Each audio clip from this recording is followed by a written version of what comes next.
उसमें एक चांद बच जाएगा आकाश वाला। हाँ, ये अध्याय इतनी बढ़िया है। आज हम 100 चंद्रमाओं को देखते थे, आज एक चांद बच जाएगा आकाश वाला। आज कृष्ण जाएंगे, द्रौपदी, विराट तनया, उत्तरा, गांधारी, कुंती, सुभद्रा श्री कृष्ण का स्वागत कर रही है। आज भगवान युधिष्ठिर की तरफ देख रहे हैं, बड़े भैया आज्ञा दो। कितनी बार रुक्मिणी रानी का रथ आ गया, कितनी बार सत्यभामा के संदेशे आ गए, अब मुझे जाना है।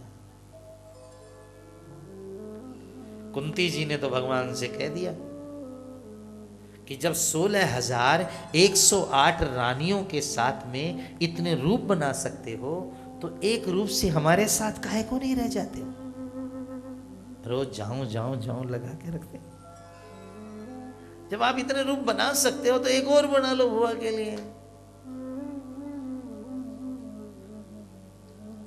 आज भगवान जब रथ पर बैठे तो देखिए, छवि तो देखो ठाकुर जी की है। अर्जुन भगवान पर पंखा डोलने के लिए खड़ा हुआ, नकुल चंवर ढुला रहे हैं, नकुल सहदेव ठाकुर जी पर।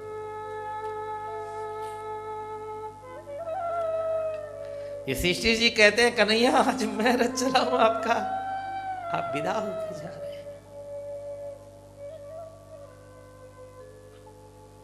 नकुल सहदेव चंवर ढुला रहे हैं, अर्जुन ठाकुर जी के रथ के सन्निहित कर रहा है। युधिष्ठिर महाराज रथ क्यों चला रहे हैं?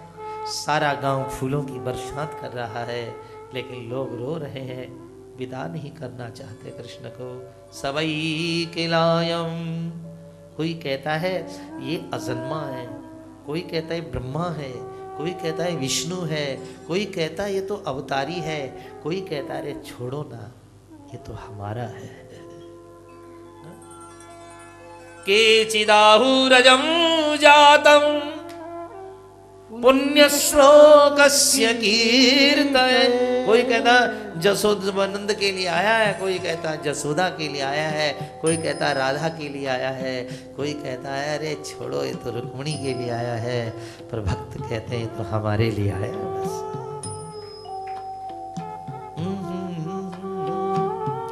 भगवान के लिए बहुत बढ़िया शब्द है संस्कृत में, मलयस्येव चंदनम।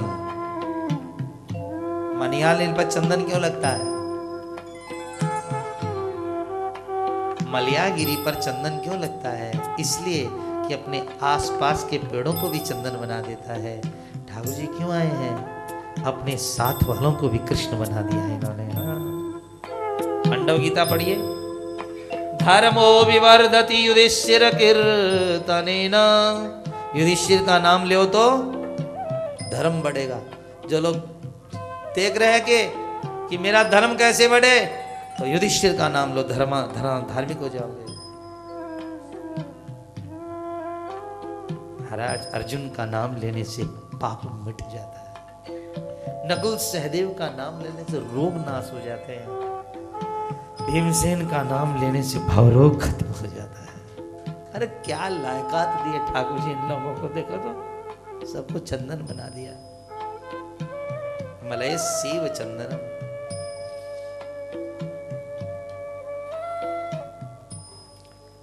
राजा युधिष्ठिर ने भगवान के साथ में चतुरंगिनी सेना दी, तो कृष्ण ने कहा दादा इसकी क्या आवश्यकता है?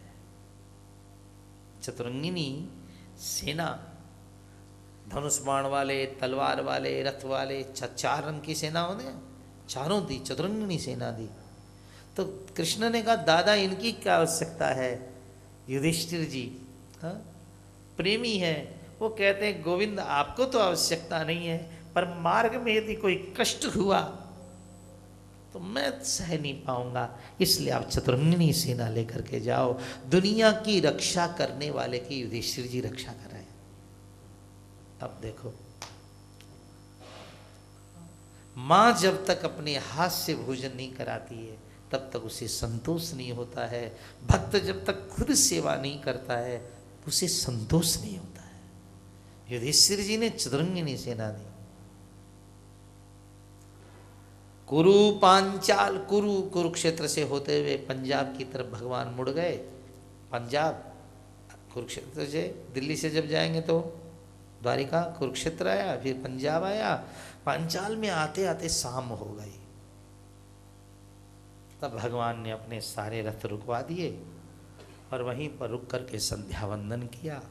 उद्वयम तमशः परीश्व पश्यन्त उत्तरम देवम देवत्रा सुरमगन ज्योतिरुत्तमम मुदित्यम जात वेदशम। सूर्य नारायण का अर्चन किया। आज का ब्राह्मण एक काल भी संध्या नहीं करता। 3 दिन ब्राह्मण संध्या न करे तो चांडाल उपाधि हो जाती है उसकी। संन्यास लेने के बाद में शिखा सूत्र का त्याग हो जाता है। महाप्रभु ने भी संन्यास लिया, शिखा सूत्र का त्याग कर दिया, दंड भी त्याग कर दिया, लेकिन वो संध्या करते थे। लेकिन पात्र में जल नहीं, आंख में जल लेकर के करते थे।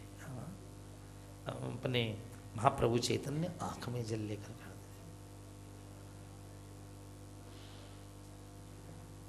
अपने कर्तव्य पर पूरे स्थिर रहो। प्रातःकाल पूजन, मध्याह्न पूजन, सायंकाल पूजन हर बहन भाइयों को करते रहना चाहिए। भगवान होकर के उन्होंने कभी सायंकाल पूजन नहीं छोड़ा। ईश्वर हमें यही शिक्षा देते हैं कि स्वाध्यायान मां प्रमदा, स्वाध्याय से कभी भी हटो मत। हम स्वाध्याय वाध्याय सब छोड़ देते हैं, स्वाध्याय को वाध्याय कर देते हैं। इसलिए स्वाध्यायान मां प्रमदा। और इसके बाद भगवान गए और द्वारिका के बाहर जाकर भगवान ने जोरदार शंख बजाया। और जब पंचजन्य की ध्वनि सुनी तो 16,108 रानियां, ललिता, विशाखा, चित्रा, प्रिया, जिसे ब्रज की सखियां हुआ करती थी, यहाँ पर कालिंदी, मित्रविंदा, सत्यभद्रा, भद्रा, सत्या, लक्ष्मणा, सब की सब बोली रे आ गए आ गए आ गए। अब 56 कोटि यादव एक साथ कृष्ण का दर्शन करने के लिए गए। हमारे ठाकुर जी ने देखा इतने लोगों से कैसे मिला जाए। हाँ? आप कितने लोग बैठे हैं, भगवान को सबसे मिलना है तो क्या करेंगे ठाकुर जी? भगवान ने जितने लोग थे उतने रूप बना लिए, हर द्वारका वाले से मिला। अच्छा, आप वृंदावन में कथा सुनने आए हो, आप अनुभव करो कि जितना हमारे भगवान काम आया उतना किसी के आया है क्या? सच बोलना, ईमानदारी से बोलना। हर आदमी अपने जीवन की डायरी उठाकर देखे कि जितनी मेरी सुनी, जितना मेरा सम्मान किया, जितना मेरे आड़ आया, न भजन न कीर्तन न साधना, उतना भगवान किसी के काम आया है? बेईमानी करो तो अलग बात है, नहीं तो पता चलेगा कि जितनी मेरे ईश्वर काम आया, हर आदमी सोचे उतना किसी के काम नहीं है। ईमानदारी से सोचो तो। भगवान भरी सभा में गए, अपने माता पिता से मिले। अब रानियों की बड़ी इच्छा थी कि ठाकुर जी से मिले।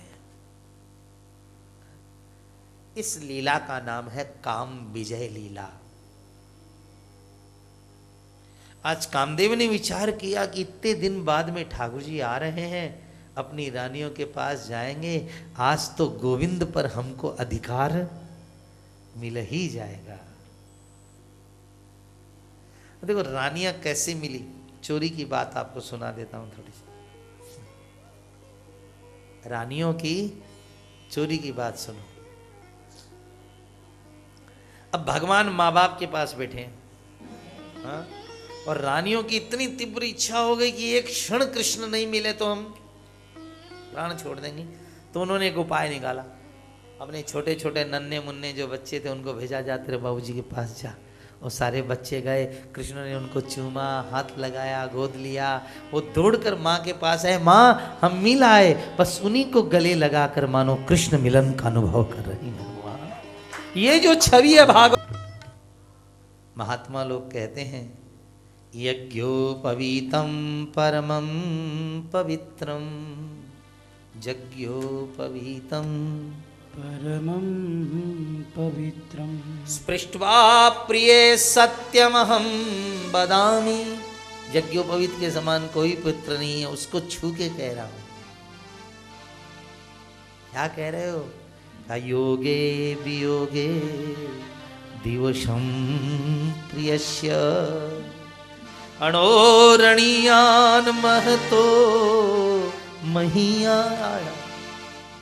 संयोग में समय का पता नहीं चलता है, और हे प्रिय, वियोग में समय कटता नहीं है। जनेऊ छू के कहता हूं ये बात। जब संयोग हो जाए, कब 6 महीने रास के बीत गए, गोपियों को पता भी नहीं चला। और वियोग में 6 महीने काटने मुश्किल हो गए। मथुरा चले गए श्याम सुंदर। तो योगे वियोगे दिवसं प्रियस्य अणोरणीयान् महतो महीयान्। और इधर पांडवों के घर में राजा परीक्षित का जन्म होता है। पर परीक्षित जन्मते ही आंखें फाड़ फाड़ कर किसी को देख रहा है कि गर्भ में बचाने वाला वो कौन था। नीलमणि, मंद मुस्कान वाला। तो बार बार जब आंखें तितेर तितेर के देख रहा था, तो ब्राह्मणों ने उनका नाम परीक्षित रख दिया। कि प्रतीक्षा कर रहा है कि वो कौन था। जो माँ बाप ने इसका नाम परीक्षित रखा है ऐसा नहीं है, इसकी आंखों में गोविंद की प्रतीक्षा है, इसलिए इसका नाम परीक्षित है। श्रीमद् भागवत में विद्वानों की समीक्षा है, विद्वानों की परीक्षा है, संतों की समीक्षा है, लेकिन प्रियजनों की केवल प्रतीक्षा है कब गोविंद आएंगे। कदा वृंदारण्ये पुलिन यमुना तीर पुलिने चरंतम गोविंदम हलधर सुदामादि सहितम चरंतम गोविंदम। भागवत तो प्रतीक्षा शास्त्र है भगवान का। दाऊ भैया के साथ गलभैया देते हुए ठाकुर जी के साथ में हम कब उन्हें निहारेंगे। चरंतम गोविंदम हलधर सुदामादि सहितम।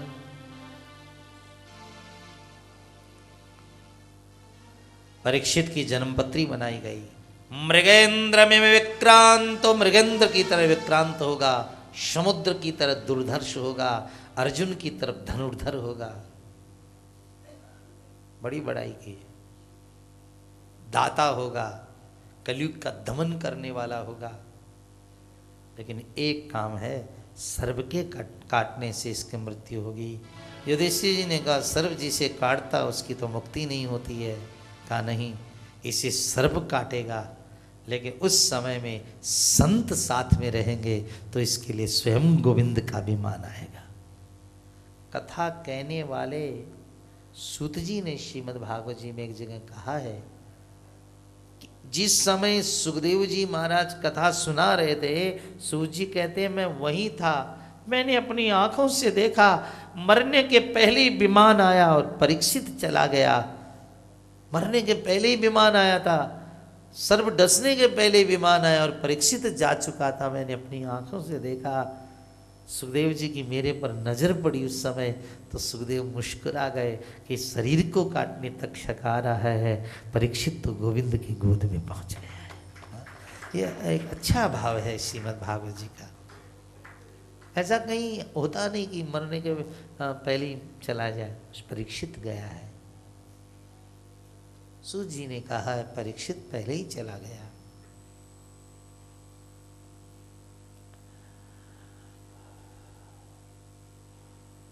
श्री कृष्ण की इस दिव्य झांकी, दिव्य वैभव, दिव्य रूप का एक खजाना है। आइए, इसके बाद राजा परीक्षित ने धरती पर राज किया। परीक्षित का राज्य बड़ा सुंदर आएगा, लेकिन इसके पहले कुछ कथाएं। 36 वर्ष तक पांडवों ने धरती पर राज किया, लेकिन श्री कृष्ण नहीं आए। भगवान ने एक सच्चे मित्र का परिचय दिया, जिसने विपत्ति में कभी साथ नहीं छोड़ा और संपत्ति में कभी सामने नहीं आए। विपत्ति में भगवान कभी साथ नहीं छोड़ते पांडवों में, और पैसा हो गया तो, राजा बन गया तो आए नहीं कभी ठाकुर जी सामने। विपत्ति में जो साथ देता है वही हमारा है, संपत्ति में तो सभी अपने हैं।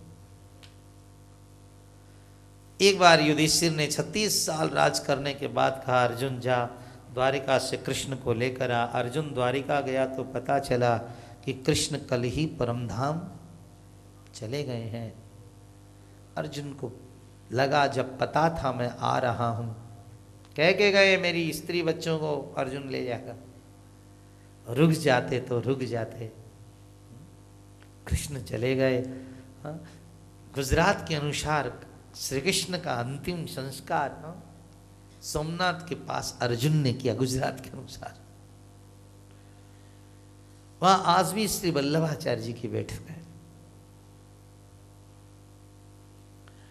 तो आइए, इसके बाद भगवान श्री कृष्ण की रानी और बच्चों को लेकर अर्जुन आ रहा था। समुद्र 7वें दिन डूब गया, और आते आते अर्जुन को थोड़ा सा अहंकार ने मार दिया।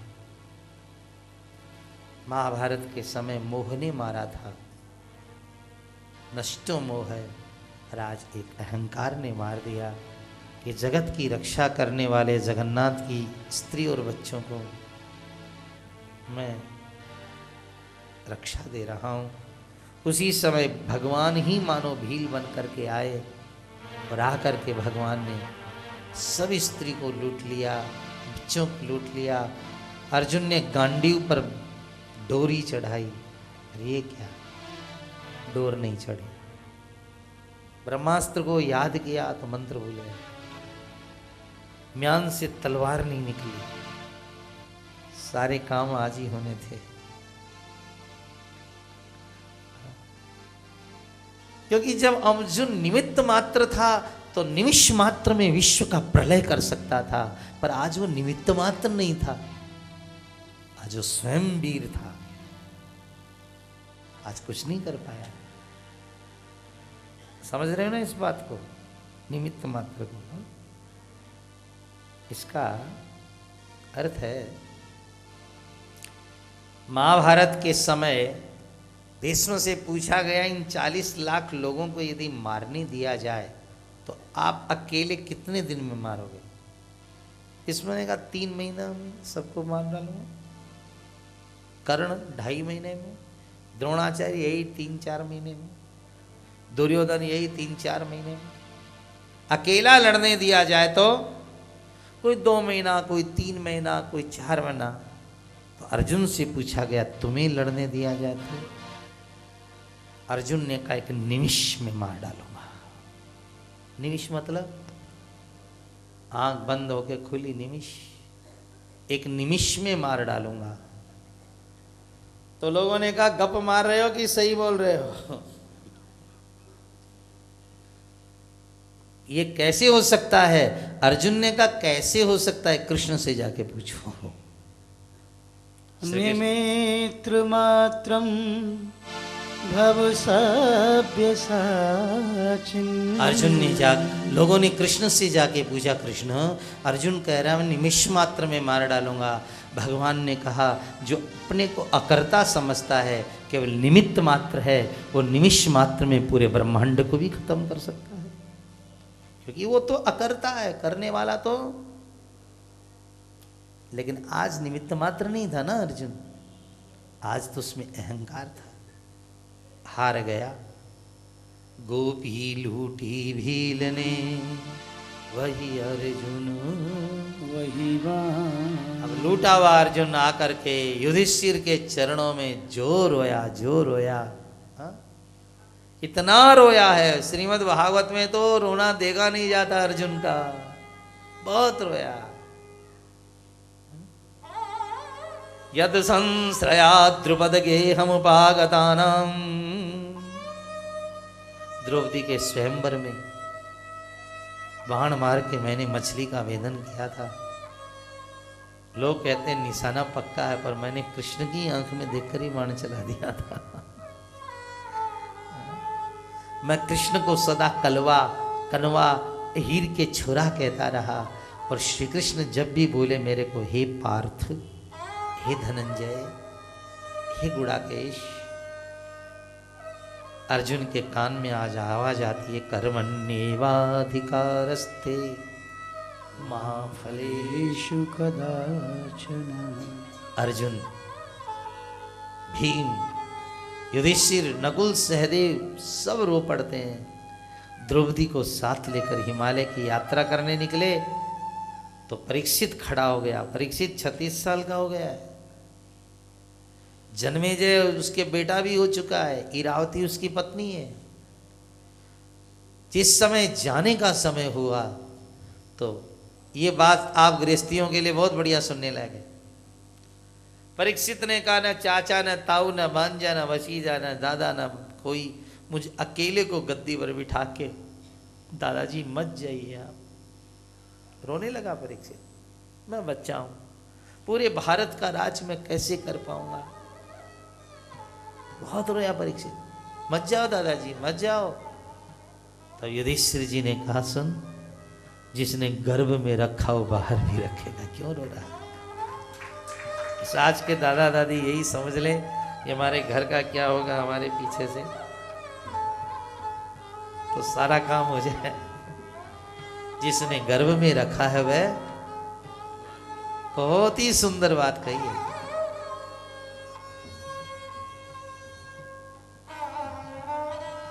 इस पे बड़े बड़े ग्रंथ लिखे जा सकते हैं। और परीक्षित एकदम निर्भय हो गया, वाह दादाजी वाह, अब आप हिमालय जाओ, मुझे कोई गम नहीं है। मैं अनुभव करूंगा कि मेरे दाएं, मेरे बाएं, मेरे आगे पीछे मेरे श्री कृष्ण खड़ा हुआ है। देखो पांडव कितनी बड़ी संपत्ति देकर गए परीक्षित महाराज को कि अनुभव करना, मेरे सिर पर श्री कृष्ण विराजमान है।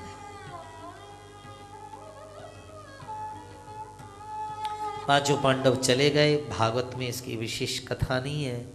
हिमालय में सदा के लिए समा गए। इसको सुनना है तो महाभारत में सुनो।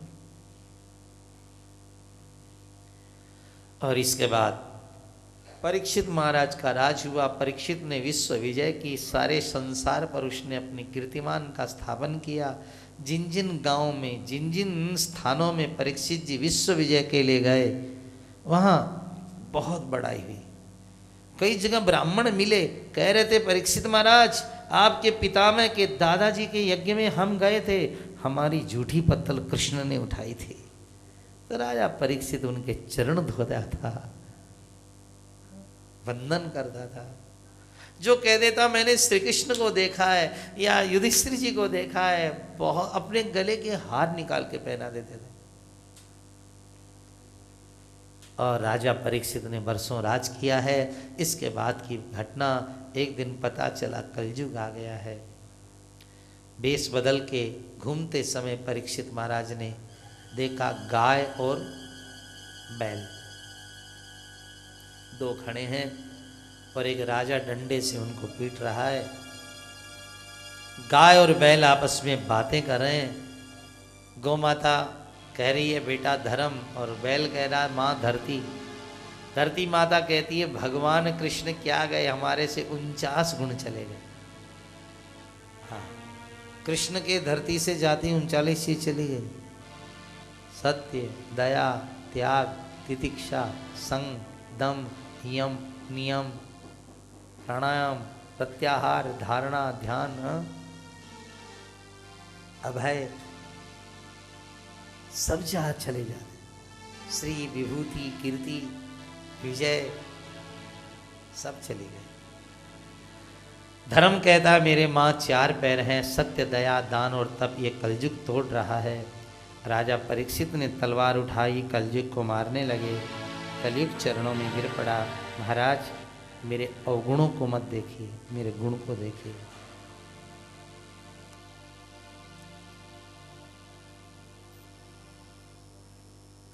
परीक्षित महाराज ने कहा कलयुग तो मेरे राज में मत रहे। नवर्तितव्यम त्वमधर्म बंधो तू अधर्म का भाई है, तेरे पाप में सारी बुराइयां घुसी हुई है, तू मेरे राज्य में मत रह। परीक्षित ने कहा, तो उसने कहा प्रभु मुझे जगह दे दीजिए। तो राजा परीक्षित ने विचार किया कि मेरे घर का सत्यानाश जुए से हुआ, तो जुए में तुम रहो, और 56 कोटि यादवों का सत्यानाश मदिरा से हुआ, इसलिए मदिरा में तुम रहो। कुसंगत से रावण आदि का नाश हुआ, वहां तुम रहो। और चौथा हिंसा। वैष्णव को इन 4 प्रकृतियों से जरूर बचना चाहिए। लोग ऐसा कर रहे हैं, लोग आजकल घर घर में मदिरा पी रहे हैं। पहले तो शर्म लाज भी थी कि लड़का देखने जाते हैं पीता का था महाराज, अब तो लोग साफ कहते हैं जी कभी कभी तो लेता हमारा लड़का। हाँ साफ कहते हैं। कलयुग का ऐसा नृत्य चल रहा है इस समय साहब। इस कलिकाल में आप तो जानते हैं झूठ बहुत बढ़ गई है। झूठा लोग इतना डालते हैं साहब, झूठ बहुत बढ़ गई। एक झूठ भी बहुत बढ़ गई।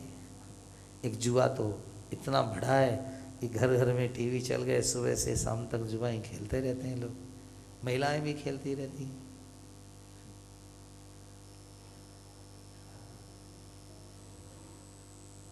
तो ये जुए का धन और ये पाप का जो लाया हुआ धन है, ये तुम्हारा मकान तो बना देगा, हो सकता है सोने की ईंट भी जड़वा दे तुम्हारे मकान में, लेकिन ये तुम्हें भागवत प्राप्ति नहीं करा सकता है, ये तुम्हें जीवन में शांति नहीं दे सकता, ये तुम्हें अंतिम में नारायण की स्मृति नहीं दे सकता है। मधुकरी मांग करके आप खाएं व्रज में, कृष्ण कृष्ण नाम जपते हुए आप रहें, तो आपके जीवन में सुख शांति और प्रभु का भी आदमी होगा। हमारे वृंदावन के तो पद बड़े सुंदर है कि वृंदावन में वास कर, वृंदावन में वास कर, साग पात नित खाए, साग पात नित खाए, बाके भाग्य को निरख के, बाके भाग्य को निरख के, ब्रह्मादिक ललचाए, ब्रह्मादिक ललचाए, और देश की इमरती, और देश की इमरती, हमको नाही सुहाए, हमको नाही सुहाए, वृंदावन की मधुकरी मांग मांग कर खाए, मांग मांग कर खाए। कलयुग को 4 जगह दी, एक और दी, स्वर्ण में वास हो। एक दिन जरासंध को मार के लाया गया, मुकुट पहन के महाराज शिकार खेलने गए और बुद्धि बिगड़ गई। आपने विशुद्ध बुद्धि भीष्म की देखी थी, कृष्ण के चरणों में चढ़ाई, और राजा की आज बुद्धि अशुद्ध हो गई। उसने शमीक ऋषि के गले में सांप डाला कि महाराज मेरे को देख करके ऐसे हुए हैं, और जहां सांप डाला है बस। शमीक जी तो कुछ नहीं बोले, पर राजा परीक्षित ने घर आकर मुकुट उतारा। कलयुग नाच रहा था, महाराज मैंने आज आपकी बुद्धि खराब कर दी, आपने सांप डाला है, अब आप सांप डाला है, अब आप शाप की तैयारी कीजिए। श्रृंगी ऋषि ने शाप दिया, सप्तमे हनि। सुनने के बाद 7वें दिन तक्षक सर्प के डसने से तुम्हारी मृत्यु हो जाएगी। ज्ञानी को 5 लगा लेते हैं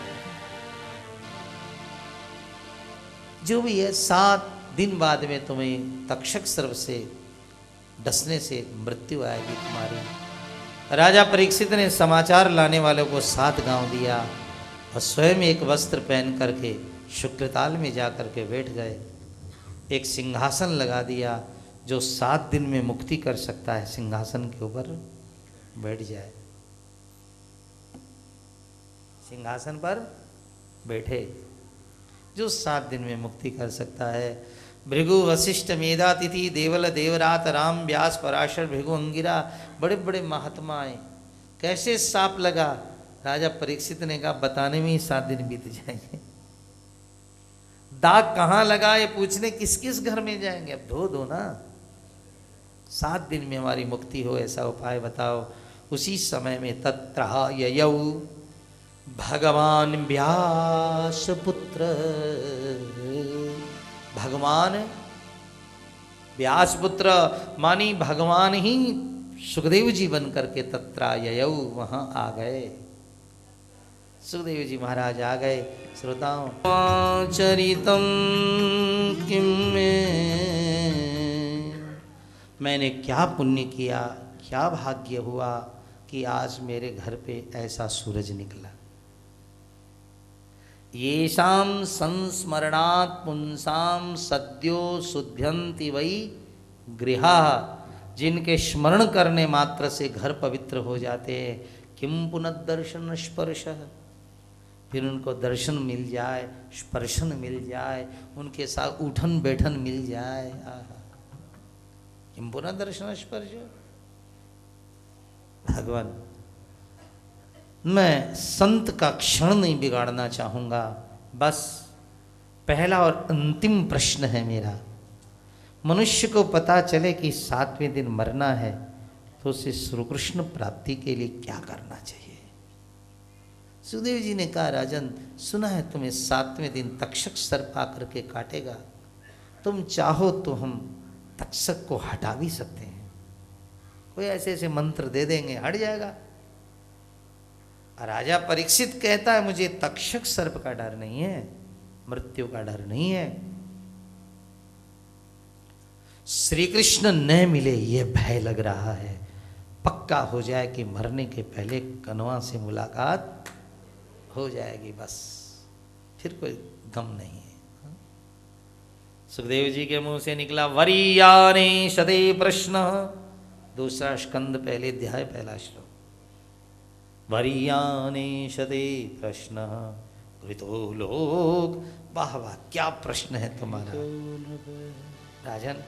राजा बोला बस एक ही तकलीफ है, दिन बहुत कम है और समुद्र जैसा ज्ञान के सागर भरे पड़े। सुखदेव जी जैसा सदगुरु होना चाहिए। राजन बहुत जल्दी आ गया बहुत जल्दी आ गया। 7 क्षण पहले भी आता तो मेरे कृष्ण स्मरण को देख करके तक्षक का जहर अमृत बन जाता और तू अमर बन जाता। 7 क्षण पहले। और सुनो, राम जी राजा राम के परदादा जी थे खटवांग राजा, खटवांग। उन्होंने देवताओं की बड़ी सहायता की, राक्षसों को मारा, देवता खुश हो गए। खटवांग ने देवताओं को कहा हमारे पे प्रसन्न हो, कहा हाँ वरदान मांगो। खटवांग ने कहा सोना चांदी धन दौलत बाद में मांगूंगा, पहले पत्री देख के बताओ हम जिएंगे कितने। तो उन्होंने कहा महाराज अब तो आपकी तो बस 5 घंटे से ज़्यादा उम्र है ही नहीं आपकी तो।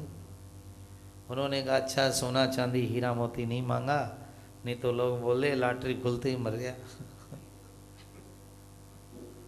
अच्छा मुझे जल्दी से अयोध्या भेज दो, स्वर्ग में एक बात थी। तो उन्होंने देवताओं ने कहा जब मरना है तो यार स्वर्ग में मर जाओ, अयोध्या जाके क्या करोगे?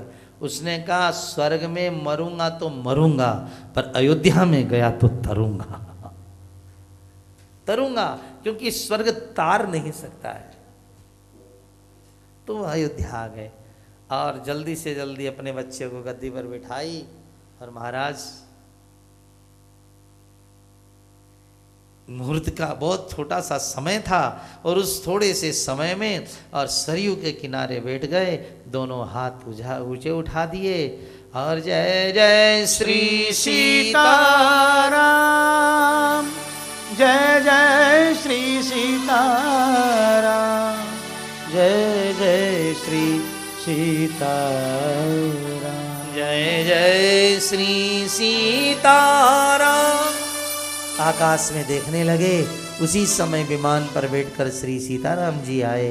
एक हाथ सीता जी ने, एक हाथ राम जी ने पकड़ा और खटवांग को विमान पर बिठा के ले गए। राजा जी तुम्हारे पास तो 7 दिन है। देखो सदगुरु ऐसा ही होना चाहिए जो हिम्मत तोड़ा दे। ना ना 7 बरस में ही नहीं मिले, 7 साल में ही नहीं मिले, ऐसा सदगुरु नहीं हो। कलयुग में तो भैया सबसे बड़े सदगुरु श्रीमद् भागवत है, जो 7 दिन में हमारा श्री कृष्ण से मिलन कराते हैं।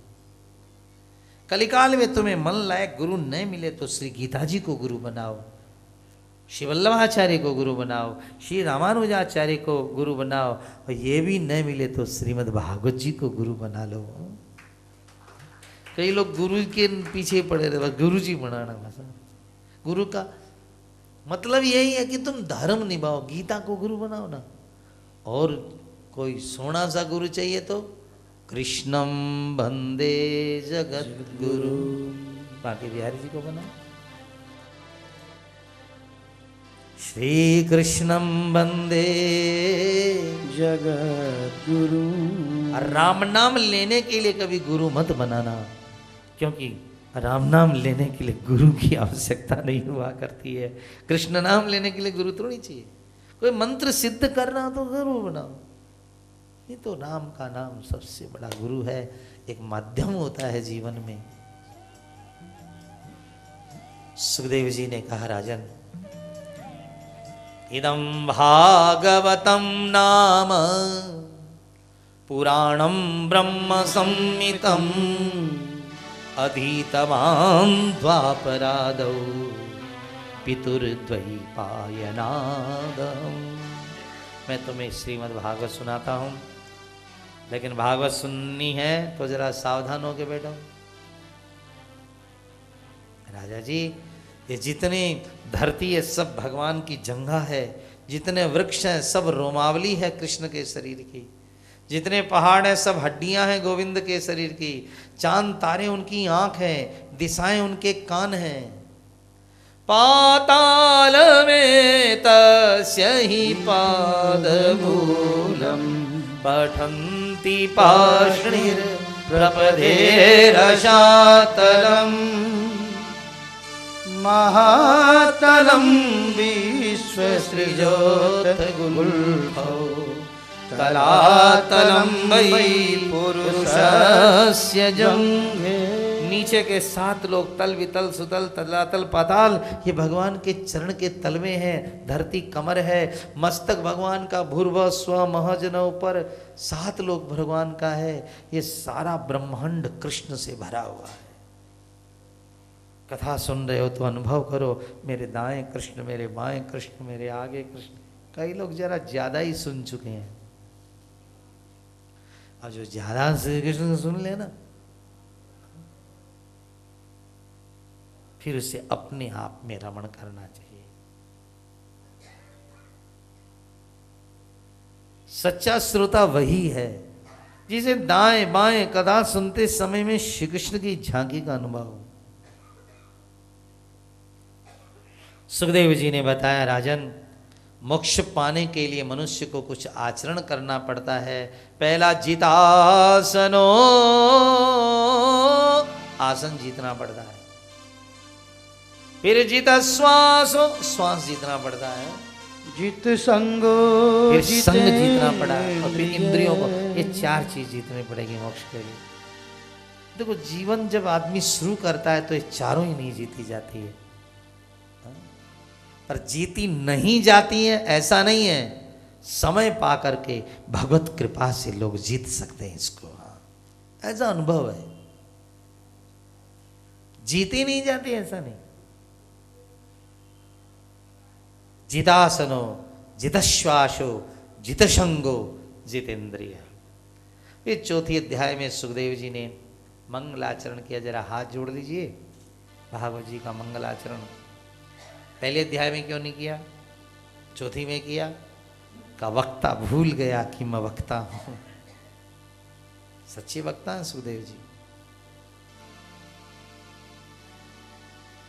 सूत जी ऋषियों के लिए कथा करते हैं, वेदव्यास जी सारे संसार के लिए कथा करते हैं, पर सुखदेव जी श्री कृष्ण के लिए कथा करते हैं। हाथ जोड़ करके प्रार्थना कर रहे हैं, मंगल भगवान की, मंगलायतन हरि भगवान की।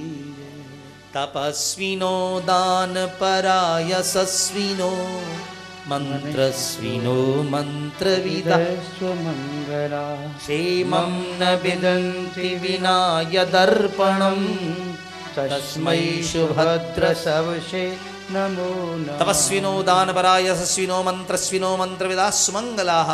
बड़े बड़े तपस्वी, यशस्वी, मंत्रस्वी, ज्ञानस्वी, बड़े बड़े महात्मा बिना जिसकी शरणागति की मुक्ति नहीं पाते, उन प्रभु को प्रणाम। किरात हूणांग्र पुलिंद पुलकशाह आवीर कंका यवना खसा। भागवत सुनने बैठे हो तो श्लोक जरूर सुनिए। ये ने चपापायद श्लोक गोविंद का शरीर है। शुद्धंति तस्मै प्रभ विष्णवे। श्रीमद् भागवत का श्लोक जो कृष्ण का स्वरूप है। शुद्धंति तस्मै प्रभ विष्णवे। सबके मालिक को प्रणाम करते हैं। श्रियपति यज्ञपति प्रजापति ध्रियांपति लोकपति धरापति पति गतिश्चान्धक वृष्णि सात्वतां प्रसीदतां मे भगवान सतां पति। जो सबका मालिक सदा बनाता सबके बिगड़े काम, उस प्रभु को प्रणाम। प्रणोदितायेन पुरा सरस्वती। जिसने सरस्वती के वीणा के तारों में सारा संगीत भर दिया, सरस्वती को सरस्वती बनाने वाले उस महाप्रभु को हमारा प्रणाम है। श्रोताओ, हंस पर बैठ करके सरस्वती रोती है। कौन आंसू पोंछे हंस सरस्वती के? सरस्वती बहुत रो रही है हंस पर बैठ करके। किसी ने कहा, सरस्वती तेरे आंसू कब रुकेंगे? सरस्वती ने कहा, जब परमहंस महात्माओं के वाणी से कथा निकलती है तभी मेरा असली श्रृंगार होता है। हंस पर रोती है और परमहंसों पर। परमहंस चूड़ामणि, जब बड़े बड़े संत हैं कथा करते हैं, कीर्तन करते हैं, उस समय प्रभु के चरणों में हमारा बारंबार वंदन है। सुखदेव जी ने कहा, राजन एक बार ब्रह्मा जी ने जाकर के, भगवान नारद जी ने जाकर श्री ब्रह्मा जी महाराज से पूछा कि आप बड़े या आपसे भी कोई बड़ा है? तब ब्रह्मा जी ने कहा था कि मैं तो उन नारायण भगवान का एक छोटा सा सेवक हूं, कुम्हार। माटी उसकी है, पानी उसका है, केवल मैं तो बनाने वाला हूं। ये यज्ञ, ये देवता, नारायण परा वेदा, नारायण अंगजा सब हैं, नारायण परम ज्ञानम, नारायण परा क्रिया, सब भगवान नारायण में समाया है।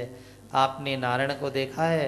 का एक बार अहंकार जब मुझे हो गया था तब भगवान ने आकर के मुझे चतुश्लोकी भागवत का आदेश दिया था। श्रीमद् भागवत के पहले 4 श्लोक थे, विस्तार किया वेदव्यास जी ने, 18,000 बन गए। जरा हाथ जोड़ के चतुश्लोकी भागवत का आनंद लें। ये 4 श्लोक हैं, मानो इस ग्रंथ के 4 पाए हैं। भगवान ने ब्रह्मा से कहा, ब्रह्मा तुम्हें अज्ञान न सताए इसलिए आओ मैं तुम्हें श्रीमद् भागवत का ज्ञान देता हूं। नारायण ने सर्वप्रथम श्री ब्रह्मा जी को भागवत जी सुनाई है। अहमेवा समेवाग्रे, अहमेवा समेवाग्रे, नान्यत् सत्परं पश्चादहं यतेतश्च यो वशिष्येष सोऽस्म्यहम्। रीतेऽर्थं यत् प्रतीयेत न प्रतीयेत चात्मनि तद्विद्यातात्मनो माम्।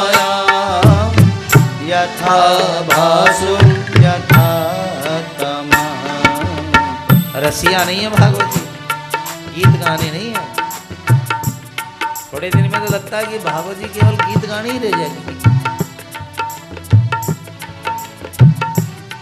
इस तरह हम कथावाचक लोग पैदा हो गए आजकल। हम लोग सभी जैसे लगता है थोड़े दिन में वो लोग भूल जाएंगे संस्कृत में भी भागवत हुआ करती थी। अहमेवा समेवा। सुनो, ये ज्ञान दृढ़ करना, नहीं तो भागवत समझ में नहीं आएगी।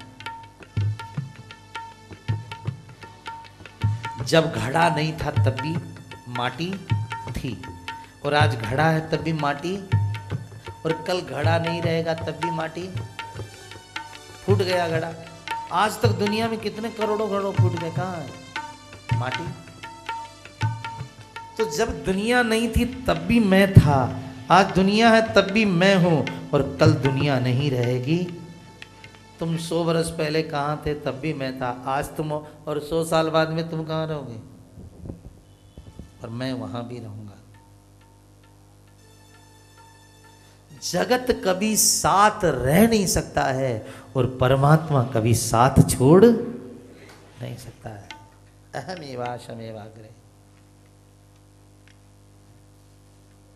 देखो, सुनार जब गहना बनाता है तो सुनार के साथ में एक बड़ाई है कि उसके पास सोना है तो गहना बनाता है, पर ईश्वर ने जब दुनिया बनाई तो उसके पास माटी नहीं थी, तो अब बनाए किससे घड़ा, माटी तो थी नहीं। तब ईश्वर ने क्या किया, खुद ही माटी बना बेचारा, खुद माटी बना। इसलिए बनाने वाला भी वो है, बनने वाला वो है, और फूटने वाला, बनाने दिखने वाला भी वही है। हाँ? ज्ञान की दृष्टि देखे तो माटी है ही नहीं। वेदांत में हम जाएं तो माटी है ही नहीं। पहले भी ब्रह्म था, आज भी ब्रह्म है, कल भी ब्रह्म है। इस सिद्धांत को कोई नहीं काट सकता। हमारे शंकराचार्य महाप्रभु के सिद्धांत को 2500 साल से आज कोई नहीं काट सका। ब्रह्म सत्यम जगन मिथ्या, कोई नहीं काट सकता इसको। माटी नहीं, पूर्व में भी ब्रह्म था, आज भी ब्रह्म है, और कल भी ब्रह्म ही रहेगा। ब्रह्मा जी मैं था, मैं हूं मैं। हम जागते हैं तब भी वह, हम सोते हैं तब भी वह, और कल सो के उठेंगे तब भी वह। ये मेरा ही है। जैसे कर्ण, कर्ण कौन था, कर्ण कुंती का पुत्र था, पर कुंती ने उसको पानी में, तो राधा ने उसको उठा लिया था, तो लोग उसे राधे कहने लगे। क्या कहते थे, था तो वह कुंती का बेटा, लेकिन कहते थे उसको राधा का पुत्र। तो क्या कर्ण राधा का बेटा था? नहीं ना। बस ये दृष्टांत है। हम भी ईश्वर के बेटे हैं, लेकिन हमें जगत ने शरीर जन्मा और जन्मा, तो हम हो गए जगत के, लेकिन वास्तव में हम ब्रह्म के थे, ब्रह्म के हैं, वो ब्रह्म के ही रहेंगे। एक ज्ञान जरा दृढ़ कर लीजिए दिमाग में। अहमेवा शमेवाग्रे। साहब, कमल पानी के बिना नहीं रह सकता है, पर पानी कमल के बिना रह सकता है। जगत जगन्नाथ के बिना नहीं रह सकता है, पर जगन्नाथ जगत के बिना रह सकता है।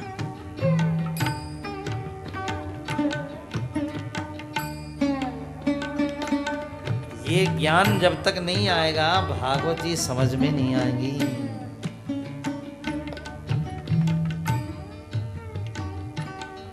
ईशावास्य इदमिदं सर्वं। हमारे ऋषियों ने, हमारे महात्माओं ने किसी को धोखे में नहीं रखा। विज्ञान धोखा देता है, हाँ। विज्ञान सदा सत्य को झूठ बनाता हुआ आगे चलता है। एक दवाई निकाली कैंसर की, बोले ये दवाई सबसे बढ़िया दवाई, इससे बड़ी दुनिया में कोई दवाई नहीं। और 1 साल बाद में फिर रिसर्च हुआ, बोले नहीं अब ये ठीक है, वो गलत है। फिर वो और बोले अब ये ठीक है, अब ये गलत है। रिसर्च होता रहेगा, सत्य झूठता होता चलेगा, पर हमारा ऋषियों का विज्ञान नहीं, हमारा ज्ञान है। ऋषियों ने तो कह दिया पूरा ब्रह्मांड कृष्ण से भरा हुआ है, जिसको देखना है देख लीजिए, बस। धोखा थोड़ी दिया ऋषियों ने, उन्होंने तो लोटिया जड़ा दिया, आपको देखना तो देख लो।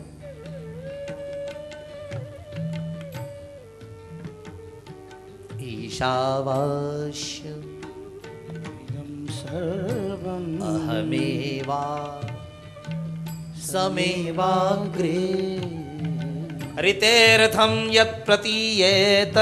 हाँ, 0 शून्य में से शून्य निकालो, क्या बचेगा? शून्य में से शून्य निकाली तो शून्य बची, बस। जगत में से मैं निकलूंगा तो मैं ही बचूंगा और कुछ बचने वाला है नहीं। ब्रह्मा जी, ये सारा संसार मेरी व्यवस्था से चलता है।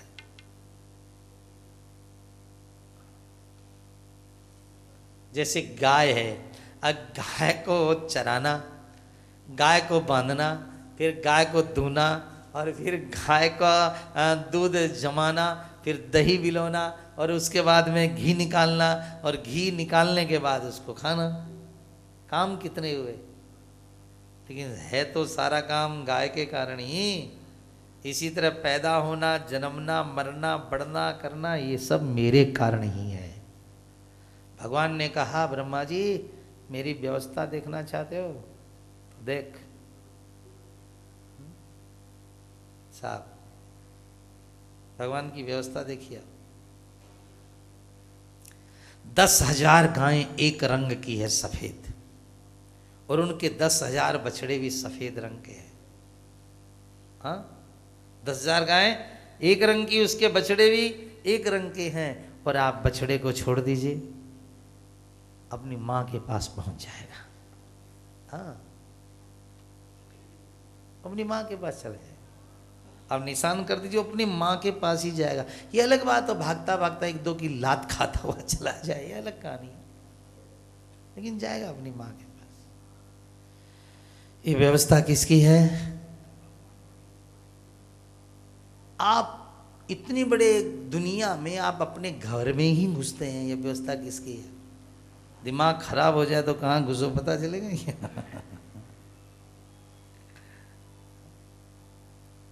जैसे चिट्ठी डाक में डालें तो हमारी गवर्नमेंट की व्यवस्था है कि चिट्ठी तुम्हारे घर पहुंचेगी, ये तो एक छोटी व्यवस्था है। पूरे ब्रह्मांड में अरबों खरबों लोगों को पहुंचाने की, लाने की, रखने की व्यवस्था किसकी है? ये जवान बच्चों को जवान बनाने की, जवान को बूढ़ा बनाने की, बूढ़े को ऊपर पहुंचाने की, ये सब व्यवस्था वो सेठ जी की है। अच्छा, भगवान भूल जाए, कोई बच्चा ही रह जाए, बड़ा ही नहीं हो, या कोई जवान ही रह जाए, बूढ़ा ही नहीं हो, या कोई बूढ़ा रह जाए, मरे ही नहीं। हा? इतना कंप्यूटर खराब नहीं हमारे ठाकुर जी का। उसकी व्यवस्था बड़ी प्यारी है। पर मालिक से यही अनुरोध है, अपनी व्यवस्था को बिगाड़े नहीं, अपनी व्यवस्था को सुधारे। मालिक को तो कोई फर्क नहीं पड़ता साहब, 3 BC कह दीजिए चाहे 60, 3 20 कितने हुए? 60। 3 BC कह दीजिए 60, बात तो एक ही हुई। बस जन्म कह दीजिए चाहे मृत्यु, ईश्वर की नज़र में तो बात एक ही है। वो तो न मृत्यु में घबराता है और न जन्म में सुखी होता है, वो तो एक ही है। क्योंकि श्रीमद् भागवत के अंदर 12 स्कंद है। सूत जी ने कहा अत्र शर्गो विसर्गस्त स्थानम पोषण मूतयः मन्वन्तर्मीशानुकथा निरोधो मुक्तिराश्रयः। प्रथम स्कंद भूमिका, दूसरा स्कंद भी भूमिका है, तीसरा स्कंद सर्ग की सृष्टि है, ब्रह्मा ने कैसी बनाई, ऋषियों ने कैसी बनाई, विसर्ग सृष्टि का वर्णन है। मनुष्य का सस्ता स्थान कौन सा है, मनुष्य का पोषण कहाँ होता है, स्थानम पोषण, कर्म वासना का नाश कैसे होता है। उतयः कर्म वासना, सर्ग विसर्ग की सृष्टि आपको सुनाएंगे, ईश्वर की कथाएं, मनवंतर की कथाएं सुनाएंगे, मन का निरोध कैसे हो उसको सुनाएंगे, और 11वां स्कंद मुक्ति कैसे हो और मनुष्य को किसका आश्रय लेना चाहिए। 12वें स्कंद का नाम है आश्रय। यहां पर आपको सुनने मिलेगा। लेकिन भैया सर्ग की सृष्टि सुखदेव जी कहते हैं मैत्री ऋषि ने विदुर ऋषि को सुनाई थी। तब परीक्षित ने कहा विदुर जी तो हमारे घर के ही आदमी थे, उन्होंने कब सुनी। सुखदेव जी ने कहा मेरा सौभाग्य है राजन, आज मैं एक संत के चरित्र से भागवत की कथा तुमको सुना रहा हूं। बड़ा मौका लगा। सुखदेव जी कहते बड़ा खुश हुआ मेरा मन कि एक संत से मेरी कथा शुरू हो रही, भगवंत से नहीं संत से। बात उन दिनों की है यदा तु राजा स्वसुतान बंधुन पुष्णन्न धर्मेण विनष्ट दृष्टि।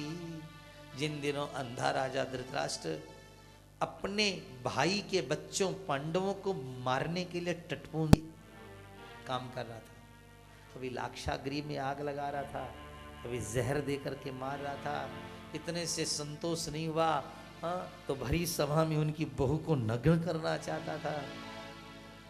अरे तो कृपा सिंधु दया बंधु गुण सिंधु ठाकुर जी की कृपा हुई, जो अपने भक्त को द्रौपदी जी को भरी सभा के अंदर नग्न होने से बचा लिया। भगवान ने कितना बढ़िया राजा जी अवतार लिया था। कभी राम बने, कभी कृष्ण बने, लेकिन भरी सभा में उन्होंने जो अवतार लिया उसका नाम है वस्त्र अवतार। वस्त्र अवतार।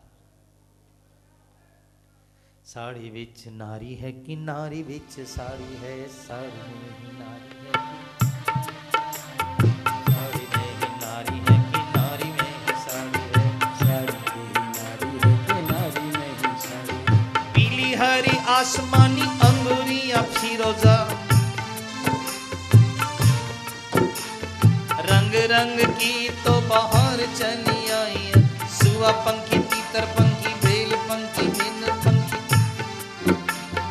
रंग रंग की तो साड़ी चली आई, तारा जड़ी मोती जड़ी हीरा जड़ी बेल बूटी, बूंदे करेलीदार अंगूरिया अंगूरदार, पंचरंगी पंच फूल सतरंगी लहरिया, रंग रंग की तो बाहर चली आई है। नारी विच साड़ी है कि साड़ी विच नारी है, नारी की ही साड़ी है कि साड़ी में ही नारी है।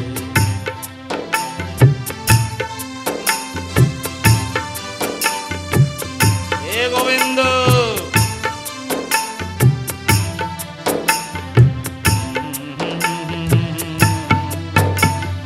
तीतर पंखी बेल पंखी सुआ पंखी मोर पंखी बेल पंखी,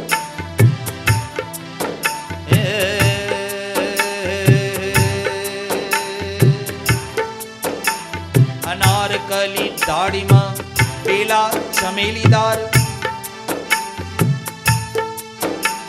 कनेरीदार, चंपा रंगी चंपा फूल चोभा चंद चांदनी, रंग रंग की तो बाहर चली आई है, तो बाहर चली। अरे गाओ, आपको भी इतनी साड़ियां मिलेंगी। बरसों पहले हमने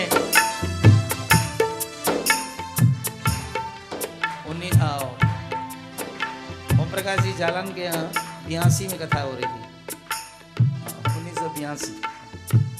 तो मैंने एक बहन से पूछा कि भगवान तेरे पर बहुत खुश हो जाए तो क्या मांगे।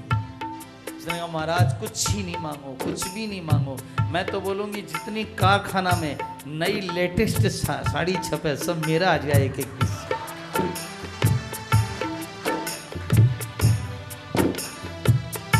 याद आ गया, ओम प्रकाश जी जालान जी कपड़े व्यापारी थे और उन्होंने बरली सीवेज पे गदा कराई थी। नारी बिच साड़ी है कि साड़ी बिच नारी है। आप बंबई वाले हैं?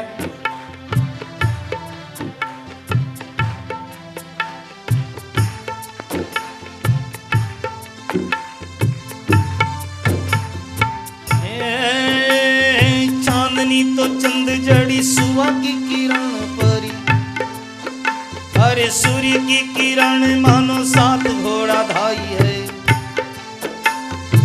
रस भरी लहरदार लहरिया जड़ीदार, सोना की किनारी जड़ी साड़ी चली आई है। नारी बिच साड़ी है कि साड़ी रंग मानी रंग पानी रंग, अरे बेंगनिया कुसुमली कुसुमदार लहरिया। कौन सी मिल का उत्पादन चल रहा था साहब? कपड़े मिल वाले भी बैठे। कौन सी मिल का उत्पादन चल रहा है?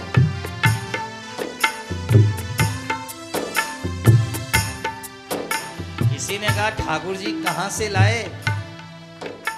ये सारी साड़ी वृंदावन से गई थी। गोपियों का चीर चूरा कृष्ण ने बढ़ाया था, गोपियों का चीर चूरा कृष्ण ने बढ़ाया था। यहाँ उसे चोर लिया वहां तो सजाया था, यहाँ उसे चोर लिया वहाँ तो सजाया था। चीर चोर माखन चोर, चीर चोर माखन चोर श्याम तो कहाया था। चीर चोर माखन चोर श्याम तो कहाया था। गोपियों का वस्त्र चूरा श्याम ने बढ़ाया था, गोपियों को चीर चोरा श्याम ने बढ़ाया था। वृंदावन वालों की साड़ियां चुरा के बढ़ाई थी। गोपियां मांग रही है साड़ी दे दो, साड़ी दे दो। कृष्ण ने कहा अभी नहाओ तुम लोग थोड़ी देर। उधर द्रौपदी की बढ़ रही है।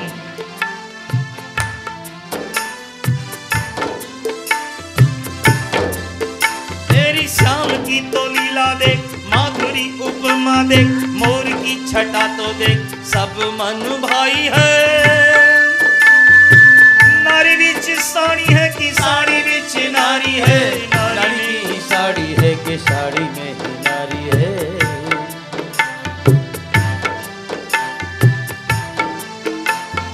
आसमानी बेल जड़ी बेल मोटी, अलगोजई अंगुरिया, नीलम पुखराज जड़ी, अरे मोतिया की लड़ी बाहर कड़ी आई है। साड़ी बिच नारी है कि नारी बिच साड़ी है, साड़ी की ही नारी है कि नारी में ही साड़ी है। कृष्ण ने बढ़ाया चीर गोपियों का उस दिन, कृष्ण ने बढ़ाया चीर गोपियों का उस दिन। भक्तों का मान रखा संतन सजाया है, भक्तों का मान रखा संतन सजाया है। थकता है कृष्ण जी से कौन नग्न कर सके, थकता है कृष्ण जी से कौन नग्न कर सके। सारे जग को घनश्याम ने बताया है, सारे जग को घनश्याम ने बताया है। जिसे ठाकुर जी ढकते हैं उसे कौन नंगा कर सकता है?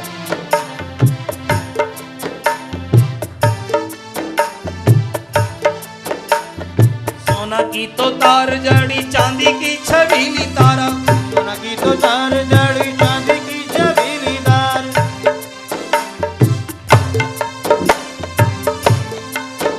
अरे मोतियां लहरीदार संतों ने सजाया है, मोतियां लहरीदार संतों ने सजाया है।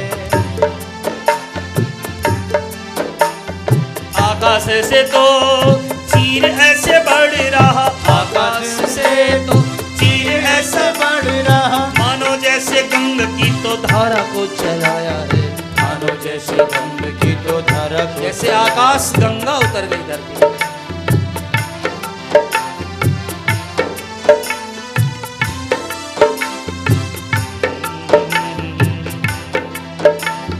नारी बिच साड़ी है कि साड़ी बिच नारी है, नारी की ही साड़ी है कि साड़ी में ही नारी है।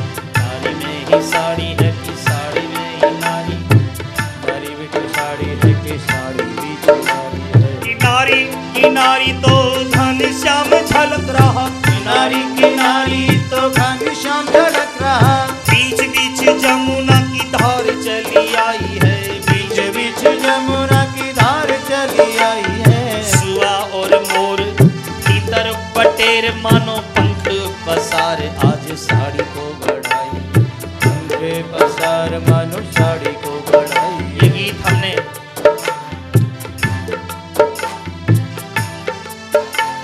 80 के दशक में बनाया था। नारे बेच साड़ी है कि साड़ी बिच नारी है, साड़ी में ही नारी है कि नारी की साड़ी है, साड़ी बिच नारी है कि नारी बिच साड़ी है।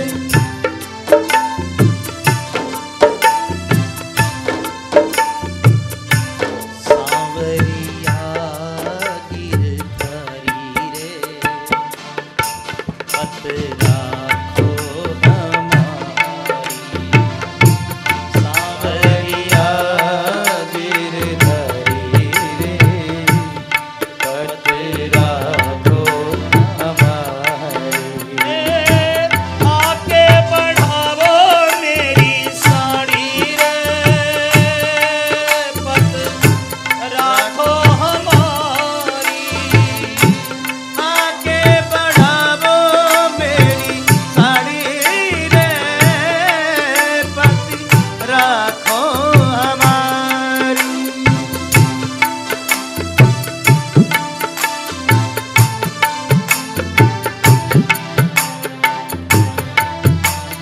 तार तार श्याम तो सजाया अंग रहदार, तार तार श्याम तो सजाया अंग रह, श्याम रंग सारी साड़ी अंतर समाया है, श्याम साड़ी साड़ी श्याम श्याम ने ही साड़ी जड़ी, ऐसा रूप श्याम ने आज तो दिखाया है, ऐसा रूप आज तो श्याम ने दिखाया। जय जय श्री राधे राधे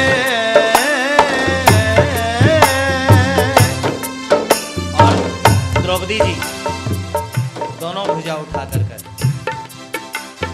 हे कृष्ण द्वारकावासी, कृष्ण गोपी जन प्रिय, ये कृष्ण द्वारिकावासी, कृष्ण गोपी जन प्रिय, कौरवै परिभूता मां, किं न जानासि केशव, न जानासि केशव, किं न जानासि केशव। कहाँ जा छुपे हो प्यारे कन्हैया, कहाँ जा छुपे हो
समक्ष प्रभो, जय जय। भीष्म और द्रोण कृपाचार्य के समक्ष प्रभो, दीन हो अधीन में करुणा के बीज बो चुकी। जय जय। होकर नग्न बैठी जो दुर्योधन की जंघा पर, पति और पिता दोनों कुल की लाज खो चुकी। सब तज आपका सहारा लिया है नाथ, द्रुपद दुलारी तो उघारी आज हो चुकी। कहाँ जा